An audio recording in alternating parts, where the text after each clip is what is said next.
Now, on News Talk 105.9 WMAL. Vince Coglianese. Good afternoon to you. 406 here, News Talk 105.9 WMAL, where we're making sense of the news. Coming up this hour, Todd Bensmant joins us from the Center for Immigration Studies.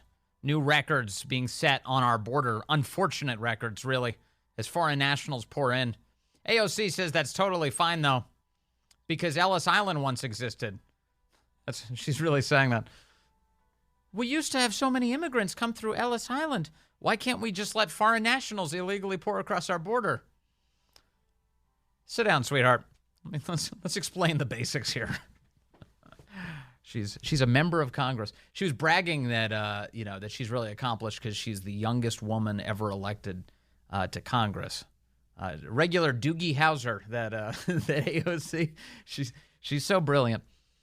So, we'll talk about the border crisis coming up. You can chat with us at 888-630-9625, 888-630-WMAL. Honestly, with each passing hour, we have more and more information now about Biden family corruption. And I'm not kidding. This is literally stuff breaking during the show today. I've seen a number of people posting just in the last few minutes, including Charlie Kirk, the following. Some emails now showing the Assistant U.S. Attorney Leslie Wolf, based out of Delaware, who worked for David Weiss. Leslie Wolf, you remember her name because the IRS whistleblower said that she was interfering in the investigation into the Biden family, stopping investigators from asking questions about Joe Biden, about Dad, as they began to see evidence of suspicious activity on his part. She said, no, you can't dig into that. Well, here's what we have today. In Charlie's words, breaking a new email proof uncovered by House Oversight proves that Delaware Assistant U.S. Attorney Leslie Wolf explicitly directed that a probe into Biden family FARA violations, that would be Foreign Agent Registration Act, exclude Joe Biden, named as, quote, political figure one. This is how the government referred to him so as to keep his name out of most of their paperwork. Wolf, a top prosecutor working under David Weiss, now special counsel overseeing the Hunter Biden investigation, was exposed by Senator Chuck Grassley for refusing to let agents search Joe Biden's guest house and blocking investigators from searching Hunter's storage unit when she tipped off his lawyers before the search could begin. In October of 2020, Wolf was also briefed that a confidential human source had reported Hunter and Joe Biden each received $5 million in bribes from Burisma. Despite agents from the FBI's Pittsburgh office describing these claims as, quote, credible and, quote, worthy of further investigation, Wolf refused to look into it. Charlie writes, this isn't an investigation, it's obstruction of justice. So here's the email in question. It's from Leslie Wolf. It's sent on August 7th of 2020. She's emailing a number of people, to include Joseph Ziegler. Remember him? He's one of the IRS whistleblowers. He's here on the copy line. And she says, quote, as a priority, someone needs to redraft Attachment B. I'm not sure what this is cut and pasted from, but other than the attribution, location, and identity stuff at the end, none of it is appropriate and within the scope of this warrant. Please focus on FARA evidence only. There should be nothing about political figure one in here. She says, to repeat, there should be nothing about political figure one in here. She warns these investigators. Well, what is political figure one? Well, this document is now out too. Political figure one is former Vice President Joseph Robinette Biden Jr., this government document says. VP Biden is currently the Democratic Party presidential candidate for the United States and served as the 47th office holder for the position of the Office of the Vice President of the United States in the Barack Obama administration from January 20th, 2009 to January 20th, 2017. He is the father of Subject 1. So there you go. So you have an assistant U.S. attorney who is stopping investigators from digging into political figure one, a.k.a. Joseph Robinette Biden Jr. I love the media on this. There's no evidence. There's no evidence, they screech over and over. And honestly, with every 30 minutes, I'm getting new evidence. I didn't start the show with this evidence. We're in the middle of the program. This stuff is coming out. That first impeachment inquiry hearing, by the way, is set to take place tomorrow. It will include a number of outside experts who are going to help set the stage for all of this. Jonathan Turley, I saw, is among them. So that will be interesting to see those guys out there tomorrow. It's not going to be new information. It'll be what we already know. They may release some new stuff, some paperwork that they have, but you're not going to have any new witnesses out there tomorrow. Like I said, it's Turley who's going to be out there talking about the legal side of all of this. Eileen O'Connor, you've heard her here on this program. She's the former Assistant Attorney General of the Justice Department Tax Division. And so she has a lot of information about the way that these things are normally conducted. Is it normal for an investigation to, lead you in the direction of someone and then an assistant U.S. attorney says, no, don't investigate that person if they're implicated in crimes? Is that normal? She might be able to answer that question. Also, Bruce Dubinsky. He's a forensic accountant. And it's always good to have a forensic accountant around when you're digging through all of these financial filings. So that's what that will be. That's Thursday. The House Oversight Committee now holding the first impeachment inquiry. Let me move to another Biden administration scandal. I have a lot of those for you today. This story about the Iranians having influence inside of the Biden administration is deserving of our time today.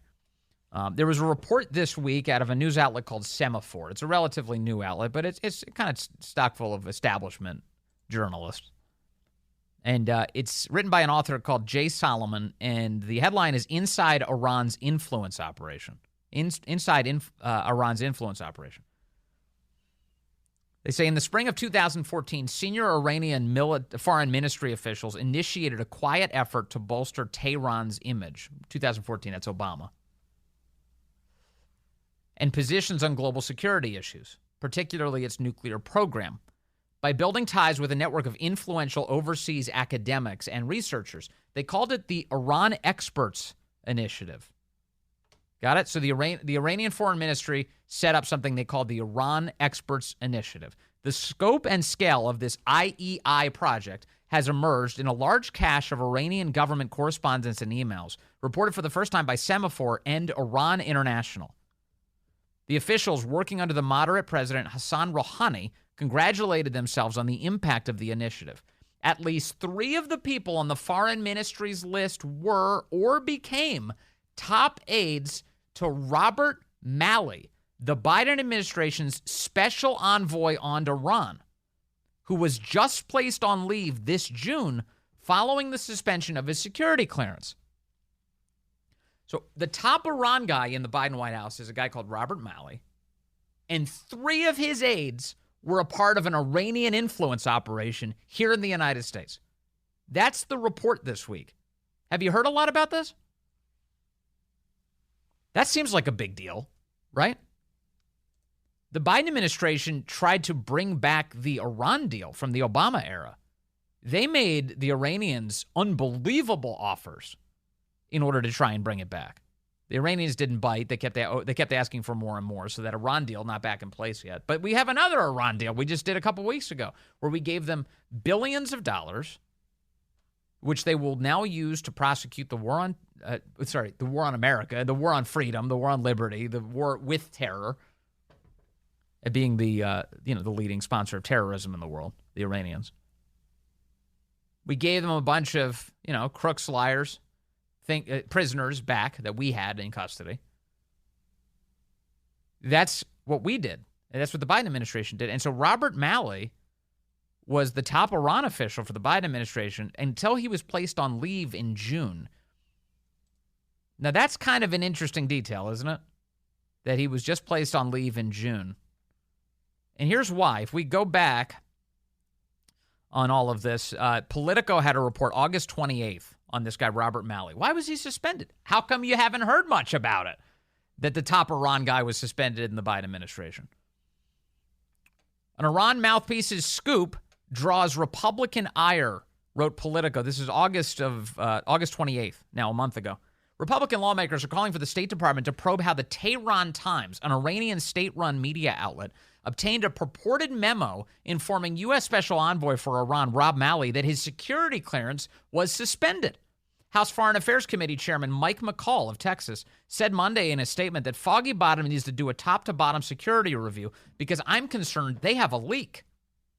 McCall also touched on concerns that the Tehran Times has again obtained information that has eluded lawmakers who have demanded to know more about an ongoing investigation into Malley, which involves questions about whether he should be allowed to handle classified information. Last month, McCall threatened to subpoena the State Department for details of the case. Quote, "If the memo is authentic, it is extremely concerning," said McCall, especially since this is not the first time the Iranian regime's mouthpiece has appeared to have sensitive U.S. government information recently while Congress is kept in the dark. So let's piece some of this together now. How did the Tehran Times get documents related to the suspension of Robert Malley's security clearance? How did the Tehran Times get the scoop? The Iranian state-run media outlet. How did they get official U.S. government documents before our own American media even knew it was happening? How did that happen? Well, now that we know that 3 of Robert Malley's aides are Iranian influencers, it's not that surprising, is it? If everyone around him is working on influence operations on the part of Iran, obviously they would have access to the documents. Oh, crap, I just had my security clearance suspended. Can you believe this? Oh, I'll send it to my friends. Sends it off to Iran. It ends up in the Tehran Times. Now, I don't know for a fact that that's the chain of custody here, but boy, a lot of smoke around this issue. So if you're wondering, hey, how did we end up with all these deals that benefit Iran? Well, turns out Iranian influencers are built into the whole process. That's a heck of a scoop from Semaphore this week as they get a hold of all of this. Just wild. And the media, again, Semaphore, to its great credit, covering this, obviously. But have you heard much about this? The Iranian influence operation right there inside of the Obama administration, Biden now. Now, on that front, the Biden administration is shrugging about all of this today. They're acting like it's no big deal because one of the people who's implicated here works for the Pentagon right now, one of the Iranian influencers. The way the Iranian government did all this is they pull them together. They have these international meetings. They all get in one room together. They talk about Iranian goals and what the country wants and how it can be achieved. And then these people all go out and they write articles and they influence their friends inside the government, and you should do this and you should work on behalf of Iran and here's why it'll be good for the rest of us. It's an influence operation.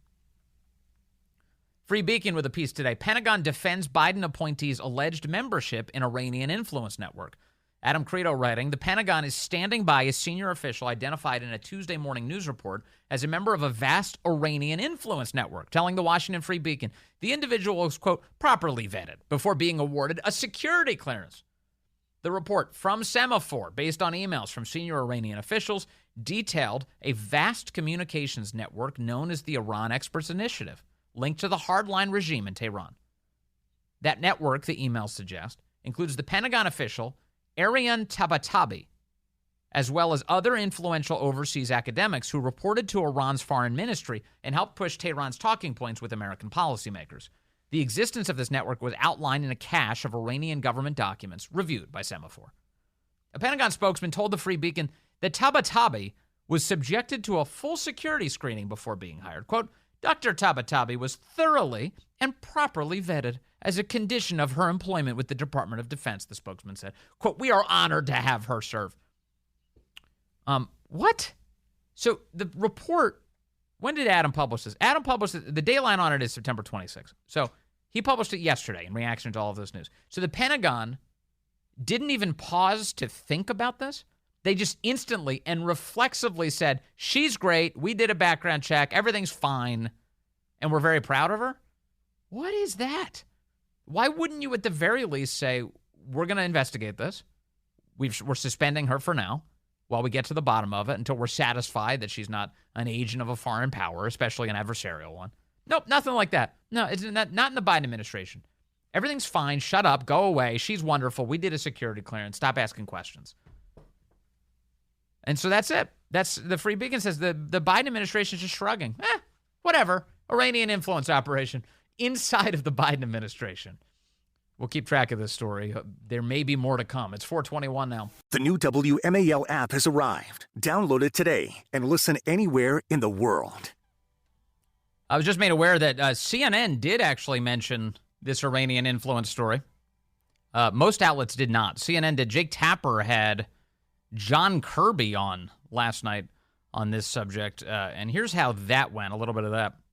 So the State Department spokesman, Matthew Miller, was asked about the story this afternoon. He brushed it off as, quote, an account of something that happened a decade ago, unquote. That's a little glib. John Bolton just called the report credible and concerning. He thinks there need to be congressional hearings. What's your response? Is the Biden administration taking this seriously? Well, this reporting just came out today, Jake. So, we're taking a look at that, reading the reporting ourselves. Wait a second. The Pentagon released a statement saying straight up that they support one of the people who's been tagged as an Iranian influencer. She's fine. We had a great background check. Everything's okay. Shut up. Go away.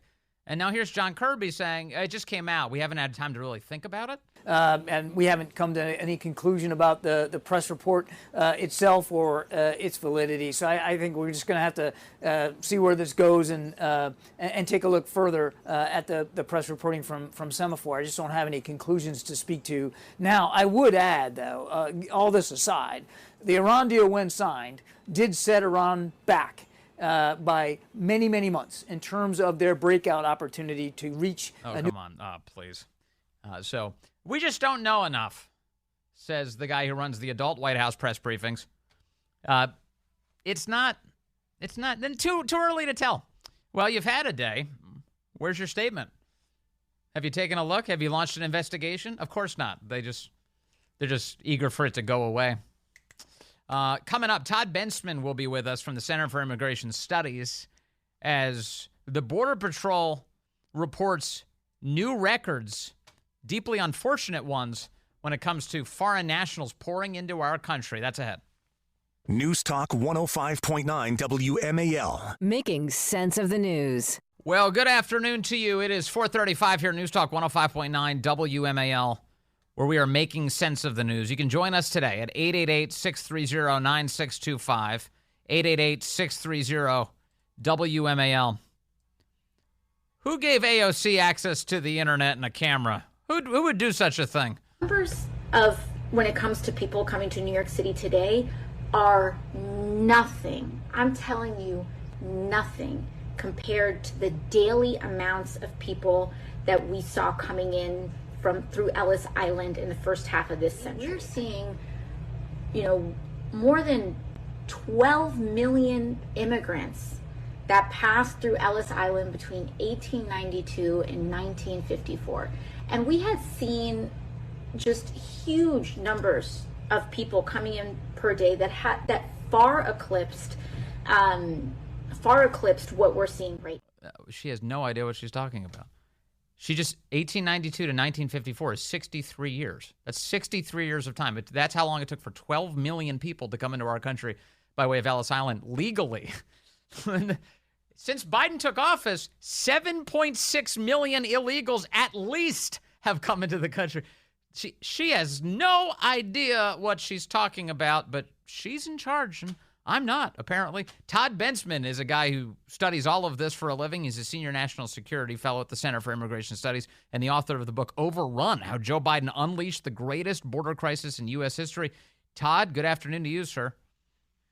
Great to be here. Thank you. Todd, she's a member of Congress, and she tells us that Ellis Island, unbelievable, the invasion we were subjected to when Ellis Island was operational.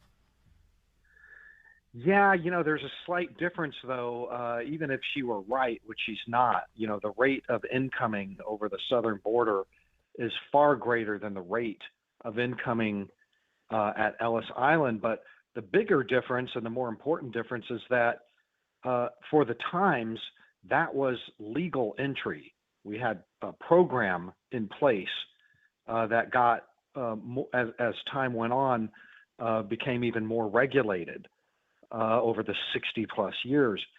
The people coming over the southern border are not invited to come. We have a guarded perimeter.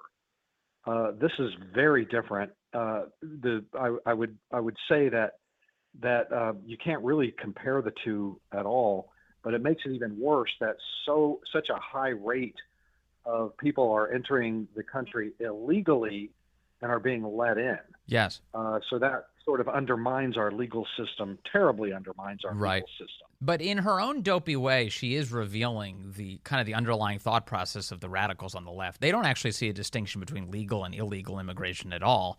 And they don't think that Americans are entitled to keep our borders secure, that the foreign nationals are more than welcome to pour in to our cities at a record rate. It's true. There is an ideology, a distinctive, identifiable ideology on the far, far left that conflates illegal immigration and legal immigration and just calls it all one big thing called immigration. You're either against it or you're for it. But there is a very, very important distinction between legal and illegal immigration. Yeah. One is to be supported. It's approved by Congress. It's the will of the people. The other, illegal immigration, is against the will of the people and against congressional mandates. That's a major distinction. You notice them blur the lines, especially when they talk about things like crime. You'll hear claims by the left, well, immigrants commit crime at lower rates than native-born Americans, which is really, that's so crazy that they blur those lines. What they're talking about is law-abiding legal immigrants are, of course, good people that are here in the United States, not committing crimes. And then they take that status in our society, and then they transpose it on all illegal immigration, illegal aliens in the country, who, by the way, are committing crime at a 100% rate by illegal entry, no? Well, there's a couple of really obvious things here. I mean, for better or worse, we're stuck with U.S. citizens that commit crimes. We just have to weather that storm and try to reduce it the best we can. But for illegal immigrants who commit crime, 100% of those crimes were preventable and unnecessary because they should not have been inside the country at all. So 100% of one category is preventable, and 100% of the other category we just kind of have to live with. But to compare the two with that kind of a stark distinction between the two of them is intellectually fraudulent. Yes. That is not a proper comparison. Anybody who makes that comparison is trying to game people politically and trying to manipulate them. That's not a real comparison at all. No, it's not. It's a scam. Meanwhile, on our border, the Border Patrol is enduring the worst situation it's faced yet in terms of capacity of these buildings that they're packing everybody into. Overnight, Daily Car News Foundation reports the number of illegal migrants in Border Patrol custody nationwide surpassed 22,000, according to internal Customs and Border Protection data. Border Patrol across all sectors had almost 17,000 illegal migrants in custody on the evening of August 10th, compared to 7,696 on the evening of June 8th, according to internal CBP data previously obtained. Additionally, there were nearly 9,000 migrant encounters by the Border Patrol on Monday, and 7,700 illegal migrants released into the country, according to the data. Did you ever think we'd see it get to this point, Todd Bensmant? I mean, the facilities are actually overwhelmed, so much so that, of course, they're just dropping people right into the country. Well, on that point, the U.S. intelligence community deserves a shout out and kudos for predicting this noisily and loudly and repeatedly for a year straight. They said that there were going to be anywhere from 12,000 a day to as high as 18,000 a day after Title 42 went away. The intelligence community's predictions were actually repeated by the Biden administration and news media repeatedly over and over again. It just took a month or two for those predictions to come true. What we're seeing now is exactly what all of us were told was going to happen. Everybody in America was told repeatedly that this was going to happen. It just took a month or two. We are seeing 14,000 days 10,000 days, 11,000 days.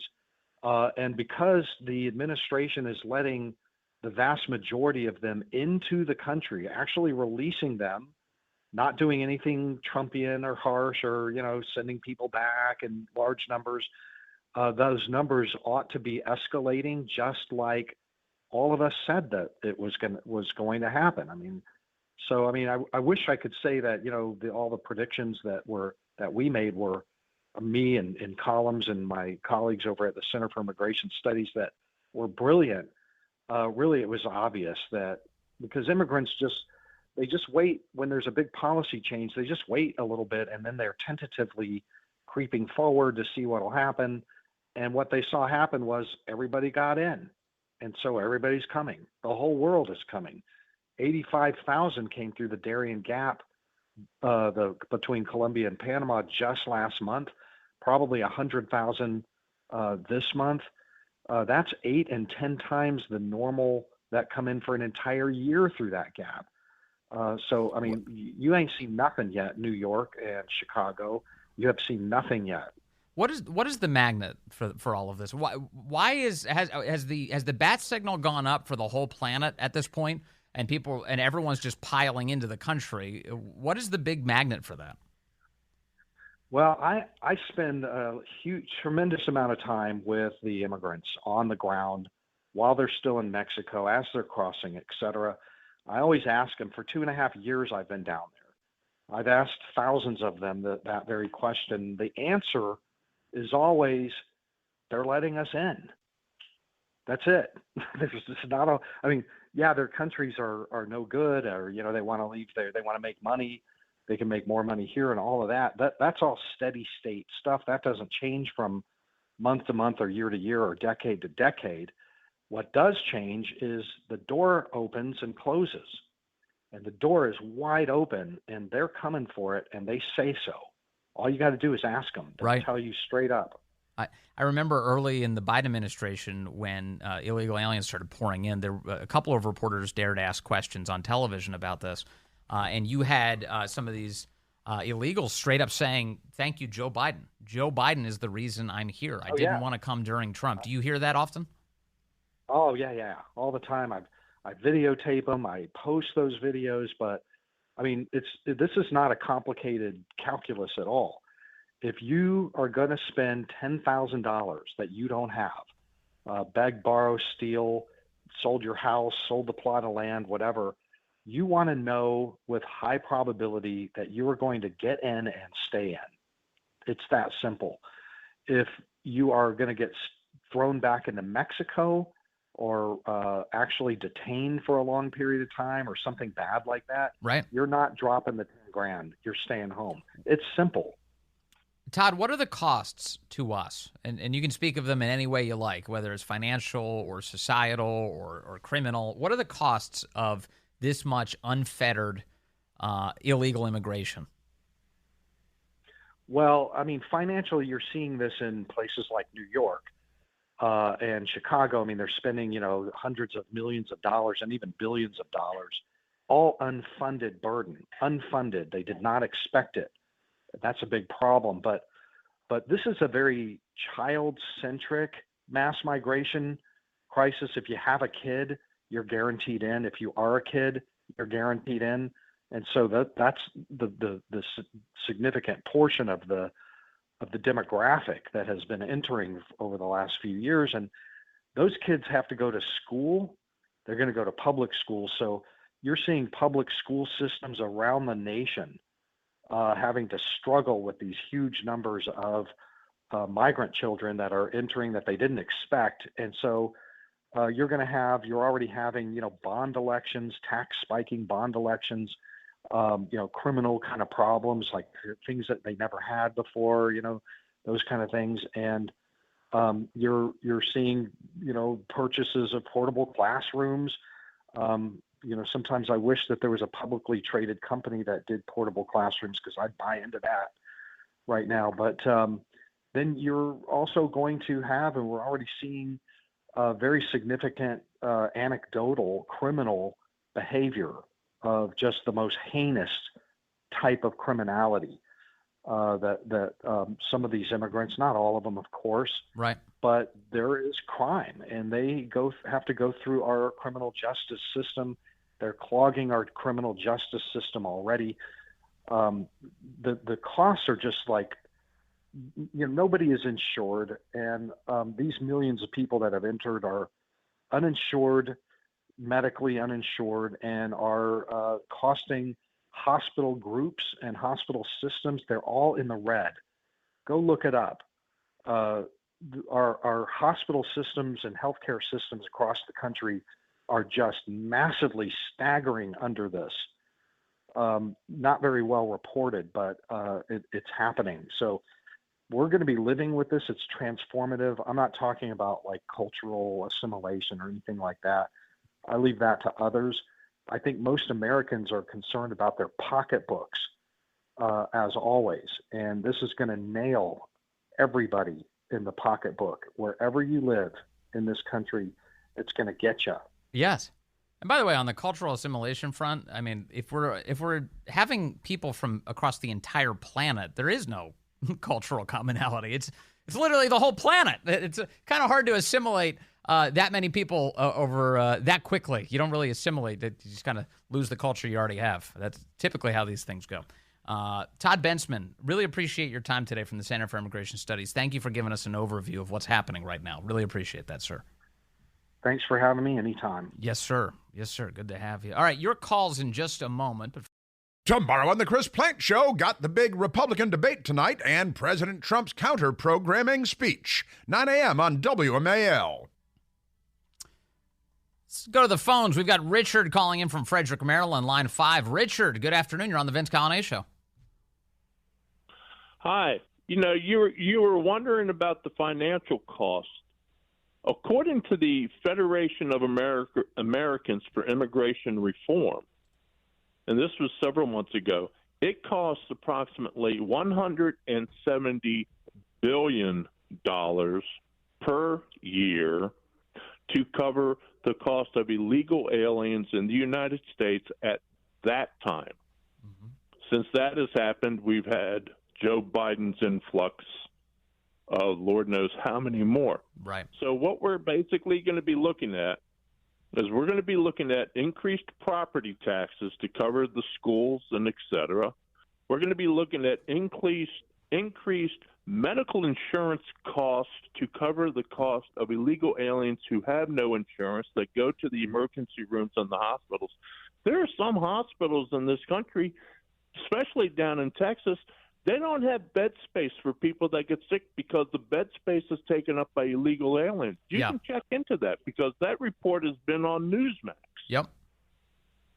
And you can turn around and you can also see increase in sales taxes to cover the costs of what the expenses are going to be, to cover whatever the welfare costs, et cetera, that are going to come from the state, not just the federal government, right, but from the state and from the local governments. Those taxes are all going to go up to cover the cost of people who are not supposed to be here. Yeah, no, it's a good point. And we covered the FAIR report when it came out. It's an excellent rundown of all of the expenses that we all incur from foreign nationals pouring into the country.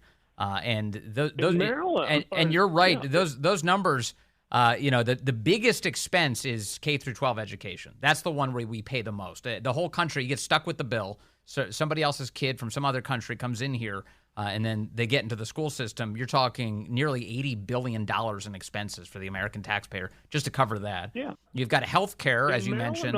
Yeah. And then the other piece is law enforcement. That just in order to enforce the laws for an influx of tens of millions of people at the federal, state, and local levels, you're talking massive amounts of money, $50 billion a year for all of this enforcement, including immigration enforcement. So there are a lot of expenses, and somebody's got to pay the bill, Richard. I have a way of settling this. The best thing that they can do, round up illegal aliens, send them to the furthest known civilized location of Alaska. Yeah. Send them on to the northernmost most civilized location in northern Alaska. See, because you're decent. It's a civilized area. You've got some heart there, Richard. Thank you very much. No, but Richard, your point's excellent. Is that you got to enforce that. You got to do something here. Deport people. Yes, you have to. The idea, I love that people still get, the vapors if they hear deport. Yes, of course, deport. It's our law. You have to deport people. What are we supposed to do? You've got to enforce the law. Secure the border, deport. These are simple things. This is the United States of America. It's for Americans. We decide at what pace we welcome other people as Americans. That's kind of part of the deal, or it used to be. Nowadays, Joe Biden's just kicked the door open, and that poor Border Patrol, they're just left processing people in, a big travel agency for the whole planet. Welcome to America. All right, coming up, I'm going to get into a bunch of things, including the new effort to try and seize Donald Trump's wealth. They want to impoverish this guy on top of literally everything else. And we've got some crime in the country. Have you noticed? Have you seen the windows being smashed in? Some wild stories ahead on the Vince Coglianese Show. News Talk 105.9 WMAL. Making sense of the news.